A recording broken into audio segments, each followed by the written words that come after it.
जय श्री कृष्ण, जय महादेव।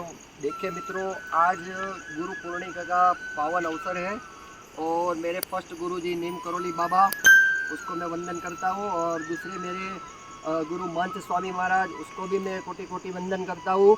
और उनके गुरु जो प्रमुख स्वामी महाराज है, उनको जो हम भावांजलि हेतु ये 4 धाम की यात्रा, जो 12 ज्योतिर्लिंग और 4 धाम जो कर रहे हैं, उसमें आज गुरु महाराज की कृपा से और भगवान के आशीर्वाद से और सभी साधु संतों के आशीर्वाद से आज हम 10 ज्योतिर्लिंग केदारनाथ से बद्रीनाथ 4 धाम हो गए पूर्ण।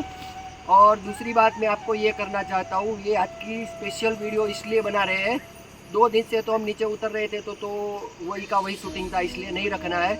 ये स्पेशल वीडियो केदारनाथ और बद्रीनाथ के लिए ही रखना है। और केदारनाथ में आप गौरीकुंड पर रुकेंगे तो उधर से केदार बाबा का रास्ता 16-17 किलोमीटर दिखाता है। और आप अगर चल के जाएंगे तो 24 से 25 किलोमीटर होते हैं।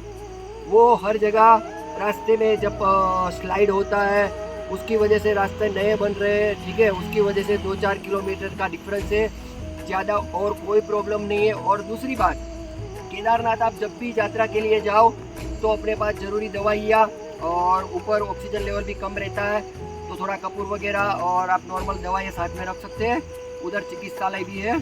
और दूसरी बात ये है कि केदारनाथ पर आप अगर गौरीकुंड से खच्चर पर जाते हैं तो एक साइड का जाने का 3,000 रुपया लेते हैं और आने का 3,000 लेते हैं, तो 6,000 हो गया।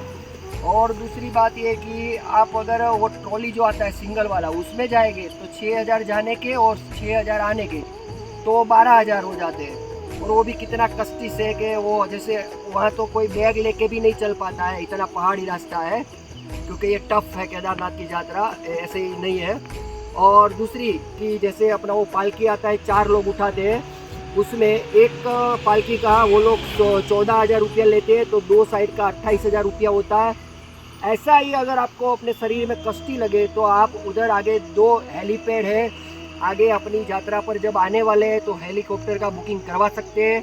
उसका एकदम नॉर्मल चार्ज है 2900, और रिटर्न फ्लाइट आपका हेलीकॉप्टर रिटर्न में कुछ 5,900 या समथिंग 6,200 जैसा ही है। तो आप कृपा जब भी आए कष्टी ना से और दूसरों को भी कष्टी ना दे। और खच्चर वाले का जैसे बोलते हैं वैसा कुछ नहीं है, क्योंकि वो लोग भी बिजनेस कर रहे हैं तो अभी चलने में उतना तो थोड़ा रहेगा ही। और दूसरी बात, बद्रीनाथ में भी अभी इतना हमको मज़ा आया, और बद्री विशाल के इतने अच्छे दर्शन हुए। और दूसरी बात ये कि बद्रीनाथ में आप इतने सारे आश्रम है, उधर खाने पीने की व्यवस्था है, तो आप जब भी आए तो ऐसा नहीं है कि 5 स्टार बड़ा होटल जैसी आपकी रेंज है वैसा आप बुक कर सकते हैं। धर्मशाला वगैरह भी है, नॉर्मल चार्ज में आप बुक कर सकते हैं। और आप समझिए कि उधर से आपका रास्ता वो भी कुछ 44 किलोमीटर दिखा रहा है, लेकिन वो भी 2-4 किलोमीटर का ही डिफरेंट है, तो यात्रा इतनी टफ नहीं है। और दूसरी बात ये कि यहाँ का गवर्नमेंट का हम धन्यवाद देना चाहते हैं कि जैसा बताया जा रहा है वैसा कुछ नहीं है। गवर्नमेंट यहाँ की तुरंत रेडी रहती है, जब भी स्लाइड होता है तुरंत जीसीबी का काम शुरू हो जाता है और 1 से 1.5 घंटे में रास्ता भी खुल जाता है। और दूसरी बात ये कि आपको अगर जब भी मौका मिले तो बद्रीनाथ और केदारनाथ अवश्य दर्शन करें, ठीक है। और हमारे गुरु को खूब खूब वंदन करते हैं, कोटि कोटि वंदन।